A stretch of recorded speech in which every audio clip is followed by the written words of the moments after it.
Pusat Pelaporan dan Analisis Transaksi Keuangan atau PPATK mengungkap 550.000 orang penerima bantuan sosial pada tahun 2024 aktif bermain judi online. Sebelumnya, PPATK telah memblokir jutaan rekening penerima bantuan sosial karena dinilai tidak layak menerima bantuan. PPATK juga menemukan rekening yang sudah tidak aktif namun tetap menerima bantuan. Sementara itu, Menteri Sosial Republik Indonesia Saifullah Yusuf mengungkap ada 1,9 juta data penerima bantuan sosial atau bansos yang terkoreksi. Melihat kejadian tersebut, bagaimanakah pemerintah melakukan filter terhadap rekening-rekening bermasalah dan termasuk juga penerima yang tidak tepat? Apakah hanya dengan pemblokiran rekening saja atau sampai pada pengusutan yang lebih lanjut lagi?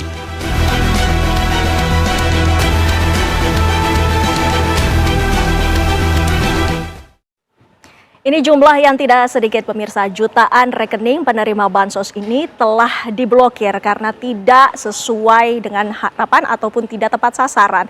Ini bagaimana kemudian pemerintah menyikapi hal ini dan juga apa pula langkah-langkah agar bansos tersebut bisa tepat sasaran? Kita akan membahas bersama dengan sejumlah narasumber di studio. Sudah ada Pak Trubus Rahadiansyah selaku pengamat kebijakan publik. Selamat malam Pak. Selamat malam Pak, terima kasih. Dan juga telah terhubung bersama kami perwakilan dari pemerintah, Menteri Sosial Saifullah Yusuf. Selamat malam Pak Menteri. Selamat malam Pak. Ya, dan juga perwakilan bisa dari didengar suara. Ya, bisa didengar dengan jelas. Selamat malam, Pak. Dan dari PPATK Ya, ada Ketua Tim Humas PPATK M. Nasir Konga. Selamat malam, Pak Nasir. Pak Nasir, langsung saja kami ingin mengetahui. Ya. Pak Nasir, langsung saja kami ingin mengetahui data-data yang diterima oleh PPATK, ada yang diblokir dan pula ada yang disalahgunakan. Pak Nasir.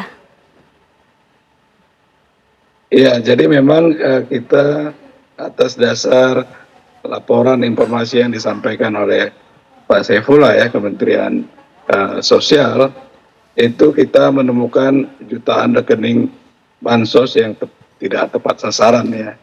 Nilainya itu hampir dari 2 triliun lebih ya. Dan ratusan ribu penerima dana bansos tadi itu terkait dengan judi online. Nah ini saya kira merupakan sesuatu yang harus kita sikapi bersama ya, karena ini merupakan masalah yang harus kita pecahkan. Jangan sampai amanah dari negara yang seharusnya uang itu disalurkan kepada masyarakat miskin, saudara-saudara kita, ibu-ibu rumah tangga ya, yang kemudian pekerja-pekerja harian lepas gitu ya, yang harusnya mendapatkan bantuan, tapi uang yang harusnya disalurkan secara tepat sasaran tadi digunakan atau dimanfaatkan oleh orang-orang yang tidak berhak. Seperti itu Mbak Cindy. Ya, dari pemerintah sendiri, Pak Menteri, kami ingin mengetahui bagaimana pemerintah menyikapi hal ini, Pak Menteri. Ya, pertama-tama apa yang kami lakukan ini adalah dalam kerangka menindaklanjuti arahan Presiden. Jadi sejak awal kami dilantik, beliau menekankan betapa pentingnya data penerima bansos itu diperbaiki agar bisa memenuhi harapan publik. Bansos itu bisa tepat sasaran. Maka kemudian Presiden menerbitkan Inpres nomor 4 tahun 2025 yang intinya adalah sekarang data pemerintah itu sekarang memiliki data tunggal, namanya data tunggal sosial dan ekonomi nasional, di mana data ini harus digunakan oleh lembaga, kementerian, badan maupun juga pemerintah daerah dalam rangka mengintervensi program-program pembangunan. Salah satunya adalah bansos. Sebagaimana diketahui, ya data menunjukkan ini data yang dikeluarkan oleh Dewan Ekonomi Nasional, itu ada subsidi dan bansos itu tahun 2025 ini lebih dari 500 triliun. Itu baik itu berupa cash transfer maupun juga dalam subsidi-subsidi yang lain. Nah, khusus lewat Kementerian Sosial itu sekitar 78 triliun yang menyasar lebih dari 20 juta KPM. Nah, dengan data baru ini, data tunggal ini, maka kami menyesuaikan. Sebab di dalam Inpres itu kita harus mengacu kepada DTSEN ini yang dikelola oleh BPS. Nah, ketika kita mulai menyalurkan di triwulan kedua, jadi ketika triwulan pertama itu kita belum menggunakan DTSEN, masih menggunakan data lama. Nah, dengan menggunakan DTSEN ini di triwulan kedua, kemudian ada beberapa kendala awalnya di penyaluran.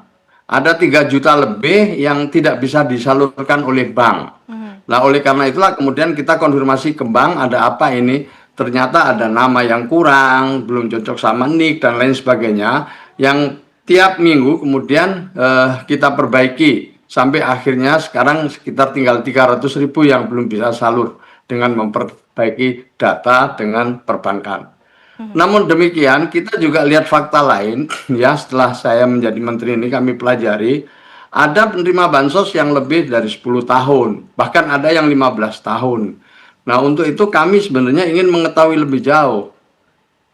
Penerima-penerima bansos itu tentu melalui rekening, di mana pada saat yang sama PPATK juga sedang mempelajari rekening-rekening penerima bansos. Maka itu kami kemudian meminta izin kepada Presiden agar bisa kami berkoordinasi. Setelah Presiden mengizinkan, maka nomor rekening itu kami serahkan kepada PPATK. Oleh PPATK dalam waktu yang tidak terlalu lama, hari Jumat kami datang, hari Sabtu paling enggak udah ada kabar yang sebagaimana sudah dirilis dan dikutip oleh beberapa media. Ada beberapa yang dinyatakan penerima bansos itu uangnya digunakan untuk judol. Nah, ini mengejutkan buat kami, mengejutkan sekali, dan kami ingin PPATK menindaklanjuti seterusnya. Saya belum tahu apakah hasil ini baru kepada satu bank atau seluruh bank himbara yang menyalurkan bansos. Kira-kira gitu Mbak awalnya. Jadi ini dalam rangka untuk memastikan bahwa bansos kita tepat sasaran, diawali dengan penertiban data sesuai Inpres. Setelah ditertibkan, kita menemukan banyak-banyak kejanggalan yang kemudian kita tindak lanjuti kemudian ke PPATK. Nah, PPATK kemarin menyatakan, Pak Ivan, memang kelihatan ada anomali-anomali yang sekarang sedang dieksplor, sedang dipelajari. Insya Allah minggu depan kita akan mendapatkan angka yang lebih pasti. Baik Pak Menteri, Pak Trubus, ini sangat mengejutkan bahwa dana bantuan sosial ini sebagian diantaranya juga digunakan untuk aktif bermain judi online. Bagaimana tanggapannya? Iya, saya melihat ini sesuatu yang sebenarnya miris gitu ya dengarnya. Karena apa? Karena sesungguhnya bansos ini kan memang peruntukannya untuk memberi kemampuan kepada masyarakat miskin untuk punya daya beli dan sebagainya. Tetapi kalau kemudian ini sampai ke persoalan judol, nah ini kan dua hal menurut saya. Yang pertama, memang pemerintah harus memastikan lagi rekening-rekening yang ada, apalagi tadi dikatakan Pak Menteri ada yang sampai puluhan tahun, 15 sampai 10 tahun menerima. Nah, ini rekeningnya harus diinvestigasi menurut saya, dipastikan. Khawatir kita adalah rekening-rekening dorman. Kalau rekening dorman yang bahaya karena apa? Bisa dialihkan, diperjualbelikan, ini yang terjadi. Nah, karena itu pemerintah harus punya kepastian terhadap rekening-rekening yang diterima itu. Nah, yang kedua menurut saya penting juga mengenai ini pendamping PKH. Pendamping PKH ini harus memastikan apakah uang yang diterima oleh para penerima manfaat itu betul-betul dimanfaatkan untuk ini kebutuhan sehari-hari, jangan untuk beli pulsa, beli rokok dan sebagainya. Nah, ini harus dipastikan. Nah, ini persoalannya kemudian saya perlu dievaluasi terhadap fungsi-fungsi daripada PKH itu, artinya PKH pendamping PKH. Ini menurut saya ini pemerintah kewenangannya untuk itu. Dan yang ketiga dalam hal ini memang agar ini tidak terulang kembali ke depannya, sekarang harus koordinasi yang kuat di mana ada semacam partisipasi publik di situ. Jadi di situ ada pelibatan publik melalui misalnya channel-channel aduan. Ketika publik melihat ada sesuatu bisa dilaporkan, karena misalnya yang main judi yang dulu pernah diungkap itu adalah bapaknya. Nah, ini anaknya tahu tapi kan anaknya nggak berani melaporkan kan gitu. Jadi mungkin ada saluran yang bisa dipakai untuk melakukan bahwa uangnya dipakai untuk judi bapaknya. Nah, ini kan sesuatu yang perlu dipastikan gitu, sehingga atau mungkin fungsi-fungsi dari tingkat bawah kan di RT RW ya. RT RW ini juga difungsikan untuk mengedukasi kepada masyarakat tentang penggunaan dari bansos itu betul-betul digunakan untuk kebutuhan sehari-hari, jangan untuk beli pulsa, jangan apalagi untuk judol. Nah, ini yang terakhir ya, ini memang temuan-temuan yang disampaikan oleh PPATK ini kan menunjukkan sebenarnya seperti fenomena gunung es. Ya, artinya di bawahnya masih banyak sekali. Lah ini sayangnya ini PPATK ini kewenangannya masih terbatas ya, tidak punya kewenangan sampai investigasi. Harusnya memang ini ada penguatan terhadap kewenangan PPATK sehingga ketika terjadi kasus ini sekedar pelaporan saja. Selama ini kan hanya semacam mapping aja terus melaporkan, tetapi tidak bisa melakukan tindakan-tindakan lebih lanjut. Nah, sementara kondisi yang terjadi di lapangan ini seperti ada permainan-permainan. Kalau sudah judi online ini tidak hanya tingkat lokal, Mbak, ini sudah tingkat internasional juga gitu. Lah itu yang menurut saya penting Dan dengan adanya hal yang saat ini menjadi kendala kepada PPATK, kita langsung tanyakan ke Pak Natsir. Pak Natsir, ini tentunya menjadi mengejutkan. Berapa data dari rekening yang menerima bansos ini aktif bermain judol? Pak Natsir. Ya, jadi dari 28,4 juta ya nomor induk kepegawaian yang menerima bansos, dan kita tabrakkan dengan 9,7 juta nomor induk kepegawaian dari pemain judi online yang ada di tahun 2024, angkanya cukup mengejutkan, Mbak. Itu terdapat 571.410 orang penerima bansos yang juga teridentifikasi sebagai pemain judi online. Nah, ini di data angka 2024. Nah, mereka ini tercatat melakukan lebih dari 7,5 juta kali transaksi judi. Ya, dengan total depositnya itu mencapai hampir 1 triliun, persisnya 957 miliar. Dan ini kan baru dari satu bank saja ya. Dan kalau kita terus telusuri ya tentu saya kira angkanya akan jauh lebih besar ya.